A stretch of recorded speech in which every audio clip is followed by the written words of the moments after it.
Oke, saya lanjutkan ya. Jadi titik air titrasi ketika tereduksinya MnO4 berwarna ungu menjadi tidak berwarna di reaksi Mn2+ plus 8H2O plus 10 CO2.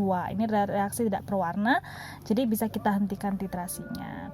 Seperti itu jalannya. Jadi nanti kita akan ukur laju reaksi terhadap asam oksalat 0,5 molar. Lalu kita akan juga ukur laju reaksi terhadap KMNO4 0,001 molar, di mana terhadap asam oksalat volume KMNO4 itu tetap yang ditambahkan 5 mili.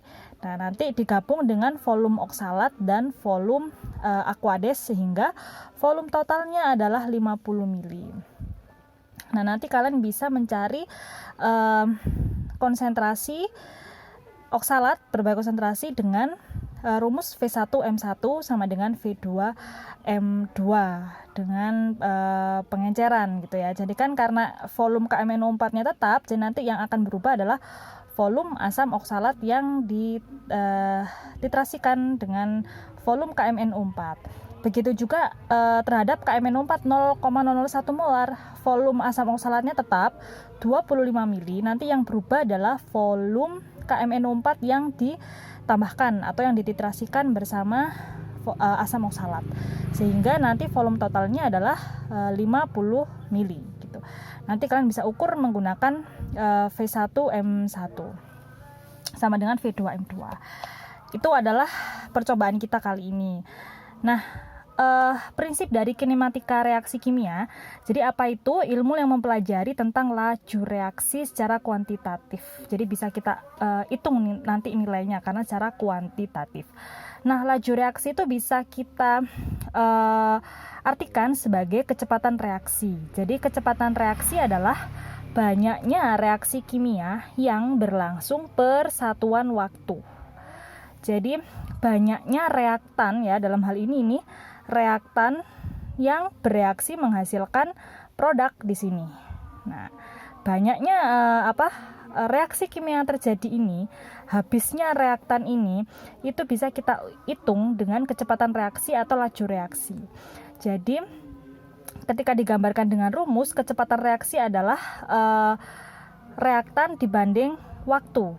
Jadi reaktan adalah konsentrasi zat reaksi ini ya dibandingkan waktu. Nah, kita juga kenal akan ada tiga orde yang nanti kalian ukur. Nah, orde itu apa sih? Orde adalah tingkat reaksi suatu zat yang pengaruh konsentrasi zat terhadap laju reaksi. Nah, itu kita bisa cari menggunakan orde. Jadi apa sih pengaruh konsentrasi zat terhadap laju reaksi? Itu kita menggunakan orde. Nah, ketika ordenya menunjukkan orde 1, berarti laju reaksi dipengaruhi oleh konsentrasi dipangkatkan 1. Nah, ketika orde reaksinya 2, itu maka artinya konsentrasi berpengaruh terhadap laju reaksi dipangkatkan 2. Tapi ketika orde reaksinya 0, nah itu adalah laju reaksi tidak dipengaruhi oleh konsentrasi reaktan. Jadi itulah orde. Nanti setelah kalian menghitung ini ya terhadap asam oksalat, terhadap KMNO4, kalian akan membandingkan semua orde. Nah, orde reaksi ini bisa didapatkan kan dari rumus. Setelah dari rumus, nanti kalian plot ke regresi linier. Untuk mencari pengaruhnya kita harus plot regresi linier, di mana Y itu adalah konsentrasi dibandingkan X adalah second. Second di sini adalah waktu. Jadi nanti kan kalian kan akan mencatat waktu yang didapatkan gitu ya. Nanti asisten akan memberikan arahannya juga. Jadi yang akan diplot di kurva adalah Y dalam hal ini konsentrasi dibandingkan second, waktu. Sehingga nanti kalian akan dapat R kuadratnya.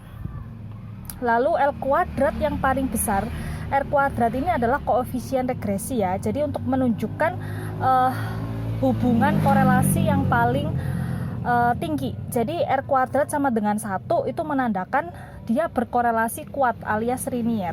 Jadi kita nanti akan cari antara orde 1, 2, dan 0 mana yang R kuadratnya paling besar.